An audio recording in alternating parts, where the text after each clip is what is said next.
All right. First and foremost, I want to say call Allah Yahweh, Bahashem, Hamashiach, Yahushai. That's all praise to the Most High in the name of His only begotten Son, who the world ignorantly calls Jesus Christ. It's your brother Taza Rob with a breakdown of, as you can see, is the Star of David really an idol? Right. So let me share my screen. All right. So before I do anything, I would advise y'all to watch this video. Right. Powerful breakdown, as well as this video. Right. Two powerful breakdowns. Um, One by Ratazak and the other one by Deacon. Right, so go check those out. So the verse that people usually go to say that the Star of David is idolatry. Let's go.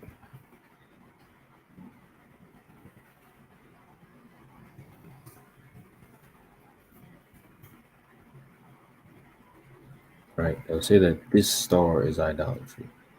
Right.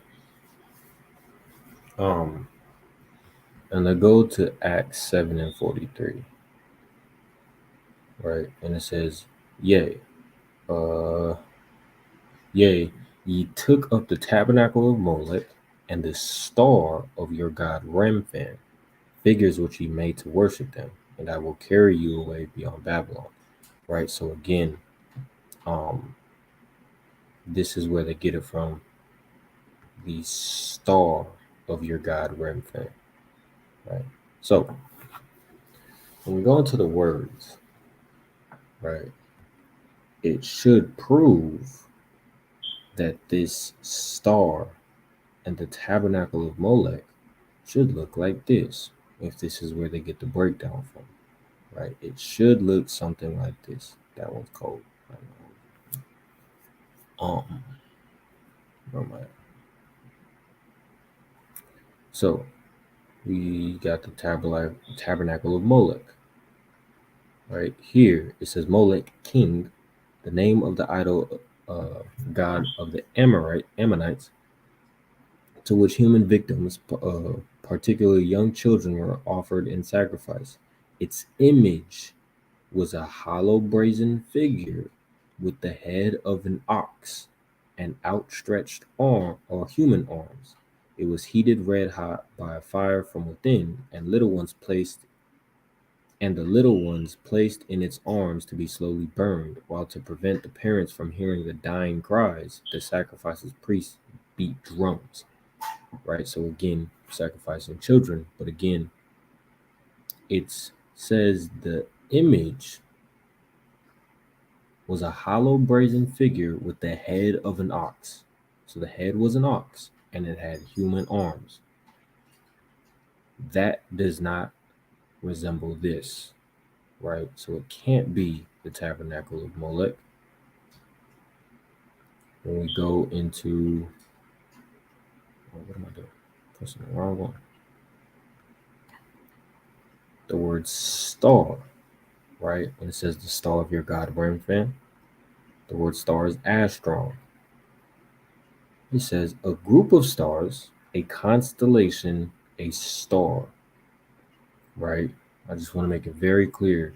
Stars in the constellation does not look like this, right? They look like circles. We're going to prove that. Now let's go to of your god Theos Remphan. It should say something like the lily. What does it say? Remphan the shrunken as lifeless, the name of an idol worshipped secretly by the Israelites in the wilderness. It's an idol, but it doesn't describe the idol. So let's go to this word. Kiyun, which is right here, an image or pillar, probably a statue of the Assyrian Babylonian god of the planet Saturn, and used to symbolize Israelite apostasy. So again, it doesn't describe this, but more rather it says the planet Saturn, which would be labeled as the constellation. So here it is proven what this image is when it talks about Remphan. It's talking about the god of the planet Saturn. Now, I'm going to quickly look this up because the images are gruesome and I don't really like looking at them. God, Saturn, right? Nowhere do we see the lily, right? Again, I'm not trying to be, I'm saying it's pretty gruesome and disgusting things, but nowhere do we see a lily pop up. A lily is never mentioned or never shown in any of these pictures. You can look it up for yourself, right? So that's first and foremost. So this is a god that was worshipped in the wilderness by the children of Israel, right? So nowhere have we seen, now we can keep going into the word, it doesn't describe a six-pointed image, right? You can keep looking at it, you know what I'm saying? Doesn't provide it. So in the verse that they bring out, nowhere does it show that this image or the star or the tabernacle of Molech looks like this, right? That's number one. Number two, there's no ancient artifacts, which the brother Deacon goes into in the video that he did, that shows that the image of Remphan or Molech resembles this. There's no ancient artifact or anything of that nature which shows that stars look like this, right? But there is something called a Nebra sky disk, right? Dating from around 16 to 1800 or 1800 to 1600 BC. It's one of the first depictions of the constellation that we have. And look, you see the moon right here, you see the sun, and you see the stars. It doesn't look like what we see as here. Why? Because that's not what stars look like. This is what stars look like. Right? So again, this is something that we have to show. Look, let's see this one. I don't know why it's all blurry.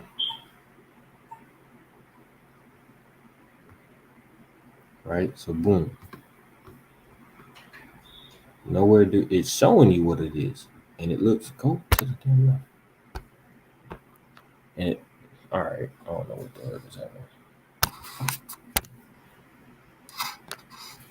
Right? But again, y'all get the point.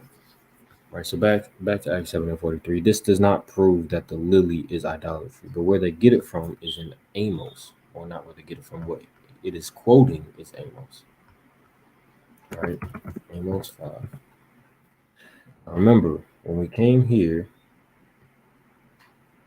and we went into that word Remphan, it goes back to the word Kiyun, and it says Kiyun right here, but it's spelled Chiun.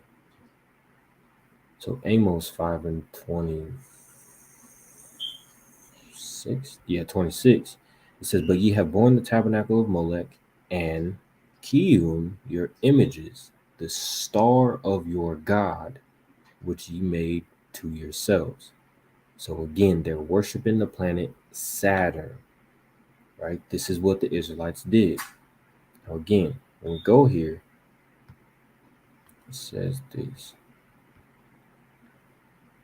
It says, probably a statue of the Assyrian and the Babylonian god of the planet Saturn. So look, we have the Assyrian and Babylonian. What time into the captivity of the Assyrian and Babylonians? First and Second Kings. Second Kings 23. I stumbled upon this because the brother was trying to show me something, and it kind of just showed.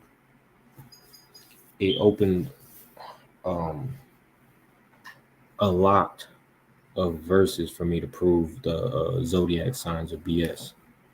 Right. So 2 Kings 23:5. So I gotta read it first. It says, "And he put down the idolatrous priests, so the wicked priests, whom the kings of Judah had ordained to burn incense in the high places of this in the cities of Judah." Right. So the Judites elected these wicked priests to offer unto idols. And in the places round about Jerusalem, them also that burnt incense unto Baal, to the sun, and to the moon, and to the planets, and to all the hosts of heaven. That is what was going on. We was worshiping the stars, the sun, the moon, and the planets. Right? So when you go into that word planet, guess what it says? Constellations, signs of zodiac, right? But that's a whole nother topic. So again, it's showing us that this God, when it says the star of your God Remphan, it's clear that it's talking about a legit star, not the lily, right? So there's no reason why people should be coming up and saying, oh, that is a graven image and it is something that is bad.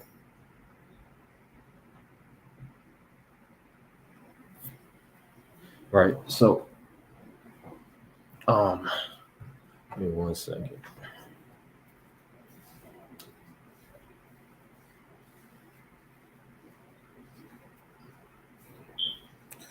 So, let's do this. Now, I want to say, just because somebody takes something that was made, so just because somebody takes a symbol and uses it for an idolatrous act or uses it to promote,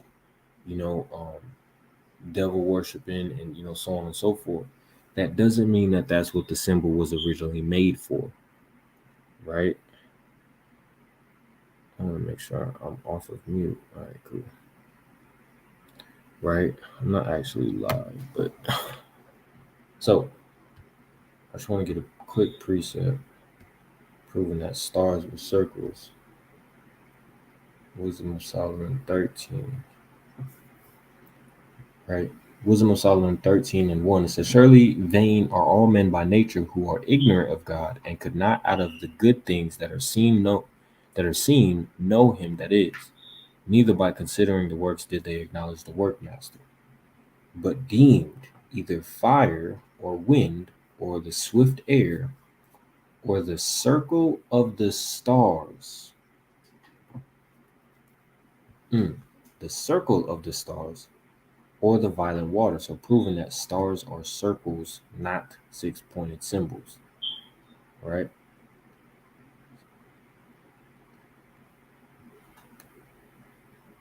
So now I want to show y'all that you can take something that is righteous and use it as something that is evil. Right? Sirach 11 and what is it, 31, 30. Yeah, 31. Sirach 11:31. It says, "For he lieth in wait and turneth good into evil, and in things worthy praise will lay blame upon thee." Right? So you can turn something that is good into evil. That is possible. The same way you have the Bible. The Bible is something that is good. The words written in the Bible are something that is good. But I can take that Bible and worship the Bible. The book itself, I could take it and worship it. So I took something that was good, right? Good doctrine, good things to heal the spirit, and I can take that and worship that book itself. And now I have created an idol for myself. So just because something is worshipped by a large mass of people doesn't mean that the symbol was originally deemed for evil, right? You can also go to Romans 1 and 25. It says, who changed the truth of God into a lie, right? The truth of God being the shield, right? This image that the Most High has ordained to put on the temple and the garments of the priests, and they took it and made it a idol, right? You took the truth of God and turned it into a lie. All right, wait 1 second. So I just want to show y'all something. Let's go to Exodus 39. Another argument that people make when we bring this out is that these are actual pomegranates being made into the garments, right? That is madness, right? Exodus 39 and 24 says, and they made upon the hems of the robe pomegranates of blue. Pomegranates are not blue, right? You can get away with purple and maybe scarlet, but you cannot get away with blue, right? But it says, and twine linen, right? Let's read a different translation. I'm tripping. I don't know why it says scarlet. Scarlet's not a color. You can get away with purple, but you can't get away with blue. Let's read it in the end now. Let's see. It says, they made pomegranates of blue and purple and scarlet yarn and attached them to the hem of the robe, right? They made pomegranates of finely spun blue, right? So they're creating pomegranates and putting it on the garments, right? So when you go into a pomegranate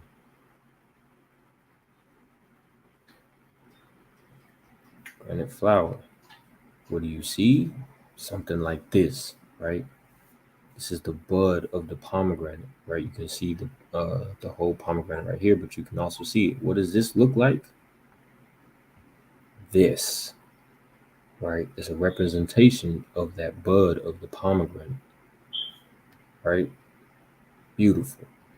And this is why I have this pulled up, because now this doesn't represent it, but still look,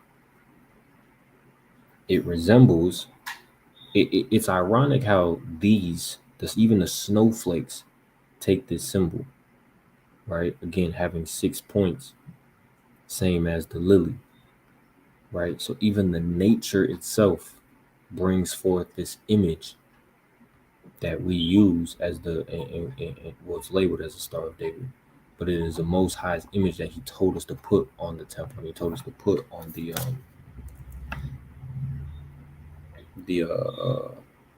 garments, right? Give me 1 second.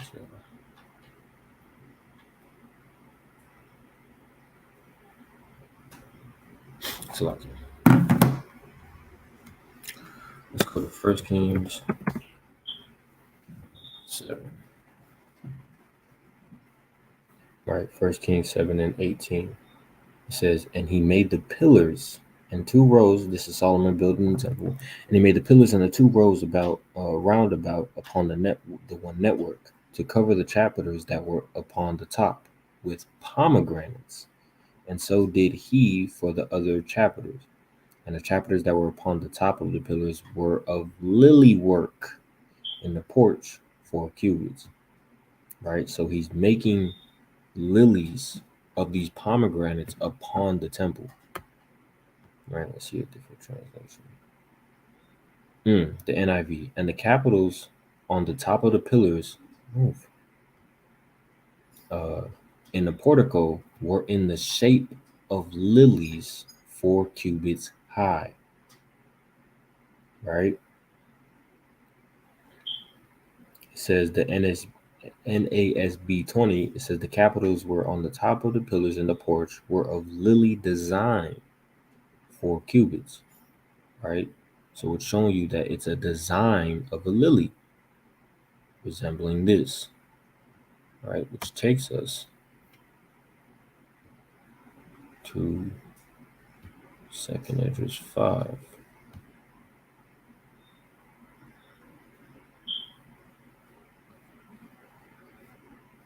Second Esdras 5:24. And it says, and of all the lands of the whole world thou hast chosen thee one pit, right? Being the Nile to you, the Euphrates, the land of Israel. And of all the flowers thereof, one lily. Right? So he has a favorite flower and a favorite land. He also has a favorite people. Right? So the Most High has a favorite nation, he has a favorite land, and he has a favorite lily. Right? Showing that the Most High has true. He also has a favorite animal, being the lamb. Right? We see that Christ being the Lamb of God. We're seeing that one of the highest holy days being the Passover, we have to sacrifice a lamb and eat the lamb. And me, quite frankly, I believe that lamb is probably the best uh, meat of an animal to consume. That shit is fire, right? So again, we see that the Most High having favorites when it comes to animals, when it comes to lands, when it comes to people, and when it comes to flowers, right? And with this, he made a design for us to put. Again, just look. This amazed me when I first looked it up. Look at this. Almost every single one of them resembles the lily, right? Look at the Lord in Christ. Look at the designs that the Most High just builds, right, with his masterful work, right? And again, another argument that brothers might make is well, it's a graven image, and we're not supposed to. Okay, cool. The serpent on the pole was a graven image that God told Moses to make. That menorah, that is a graven image. The ephod that the high priest has to wear, that's a graven image. So again, making something to resemble something that is good is fine. When you then worship that then now deems it as an idol. Now, if you don't have a lily around your neck, if you don't have, I don't wear what people know as the Star of David every day. I don't wear it every day, right? I lost my chain. I don't know where it's at. Uh, but as far as the shirts, it's really only on my Sakari shirts, right? I don't wear it a lot, right? Well, I have a jacket that I wear sometimes, but I get the point. So again, further proving that this lily, this beautiful symbol that the Most High has ordained as an image to put on the priest garment, and Solomon had put on that temple, right? The temple being, we already know what it is, right? So again, saying that the Star of David is something that is going off and is something that is wicked. I thought I had a precept. I was thinking of something. Oh, right. So ironically, pomegranates have around 600 seeds, right? And ironically, there's almost 600 laws in the commandments. Ironically, there's a lily on the back of it or on the bottom of it that looks like a pomegranate. That is very ironic, right? It's also ironic. Watch this. Because they say, oh, the Star of David is the Star of Remphan because it's a star. Okay. That means Christ is an idol and Christ is going off. If we would have to make the logic with this, right? It says, Numbers 24:17, I shall see him, but not now. I shall behold him, but not nigh. There shall come a star out of Jacob. Speaking of Christ, is he now an idol? Is he now? No, because that's speaking. Right. So context is important, right? Because you can say the same thing. This is talking about the Star of David. No, it's talking about Christ. This is an actual man. And a scepter shall rise out of Israel and shall smite the corners of Moab and destroy all the children of Sheth. This is a man, right? That's why it says, I shall behold him, but not, right? So just because you read Acts 7:43 and it says the star of your God reference does not mean that it's talking about what we know as the Star of David. It's not even called the Star of David, right? Because it's not even David's star. It was given to us before David, right? So it's BS, right? And it's ridiculous to come up with this argument. We still love y'all though, if you're an Israelite, right? So with that, I want to say call Allah Yahweh Bahashem Hamashiach Yahushua. That's all praise to the Most High. In the name of his only begotten Son, who the world ignorantly calls Jesus Christ. Kwam Yashrala and stay safe. Right. Oh, share, like the video, share the video if you found it edifying. Put your own precepts in the comment section. If you don't agree, I don't want you to give a whole breakdown in the comment section. I'm probably going to delete it. Just tell me you want to come up on live and then we can talk about it. Right. The Shalom. And sit and off.